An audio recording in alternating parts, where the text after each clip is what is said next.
केशव ने मोतीनगर में एक नया घर खरीदा था। पहले वो दोनों किराए के मकान में रहा करते थे। नया घर था तो काम भी बहुत था। घर का सारा सामान इधर उधर फैला पड़ा था।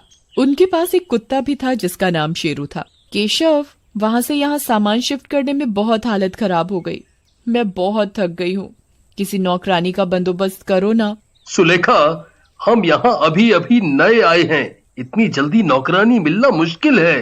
तभी दरवाजे की घंटी बजती है। सुलेखा दरवाजा खोलती है। कौन हो तुम?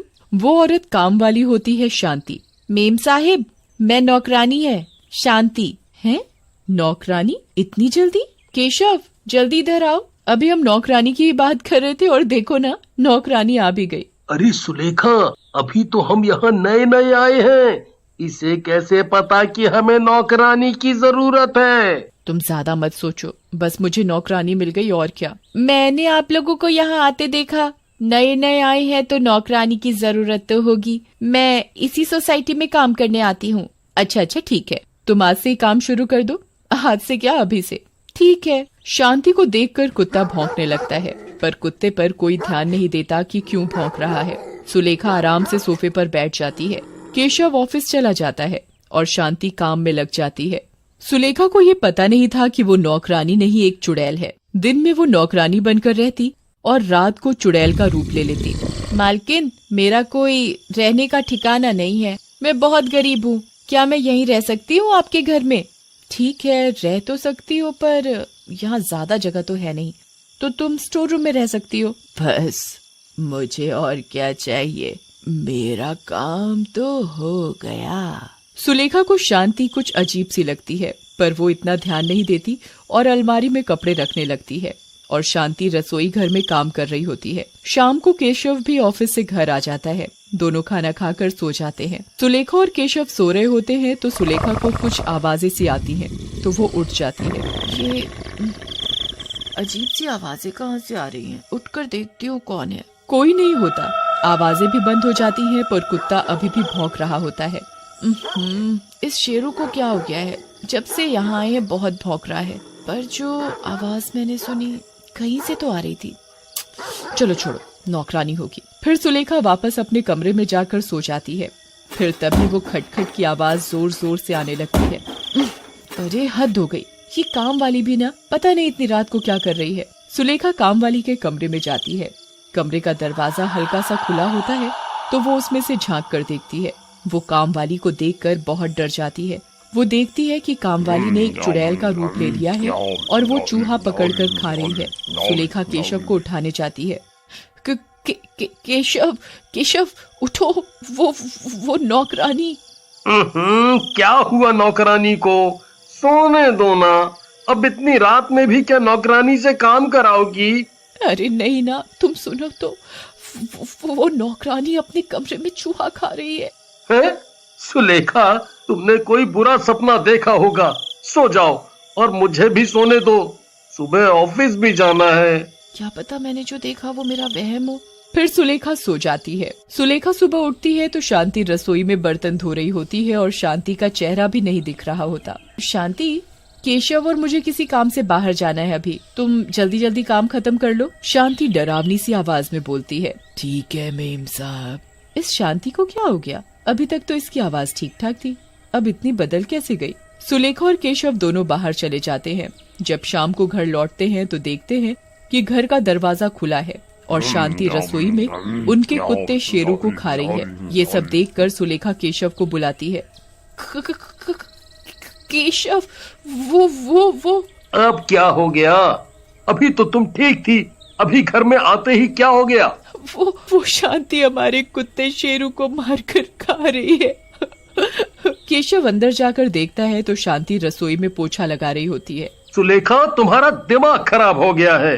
देखो जरा, वो बेचारी तो पोछा लगा रही है। सुलेखा को कुछ समझ में नहीं आता कि उसके साथ ये क्या हो रहा है। फिर वो अपने शेरू को देखने जाती है, पर उसे शेरू कहीं भी नहीं दिखता। सुलेखा मन में सोचती है कि अगर फिर से केशव को बोलूंगी शेरू के बारे में तो वो फिर से मुझ पर गुस्सा करेंगे। रात हो जाती है, दोनों सो जाते हैं, पर सुलेखा को नींद नहीं आ रही होती, तो वो खिड़की से बाहर झांक रही होती है। तभी क्या देखती है कि शांति सोसाइटी में चुड़ैल बनकर घूम रही है। ये शांति एक चुड़ैल है।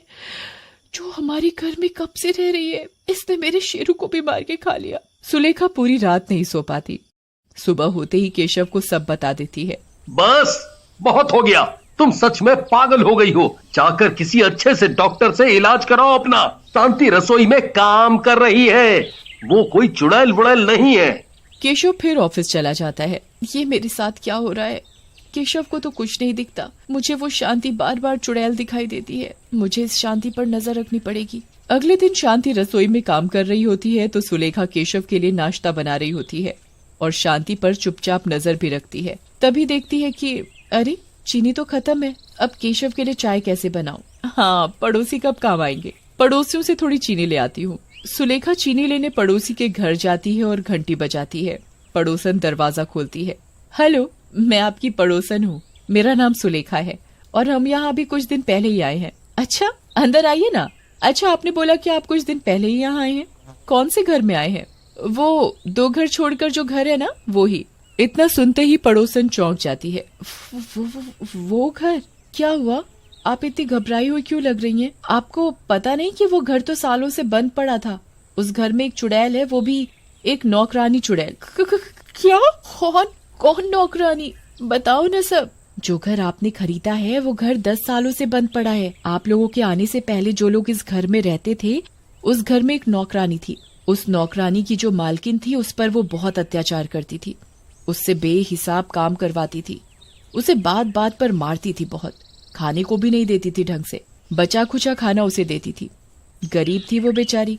उसके पास रहने का कोई ठिकाना नहीं था तो उन्हीं के घर में रहती थी, स्टोर रूम में। एक दिन घर के सभी लोग कुछ दिनों के लिए बाहर चले गए घर में ताला लगाकर, और उस नौकरानी को स्टोर रूम में बंद कर गए। जब वो लोग वापस आए तो क्या देखते हैं कि वो नौकरानी स्टोर रूम में मरी पड़ी है। उसके मरने के बाद उस घर में सभी लोगों की लाशें मिली। सोसाइटी के सभी लोग यही कहते हैं कि वो नौकरानी मरने के बाद चुड़ैल बन गई। उसी ने मारा है सबको।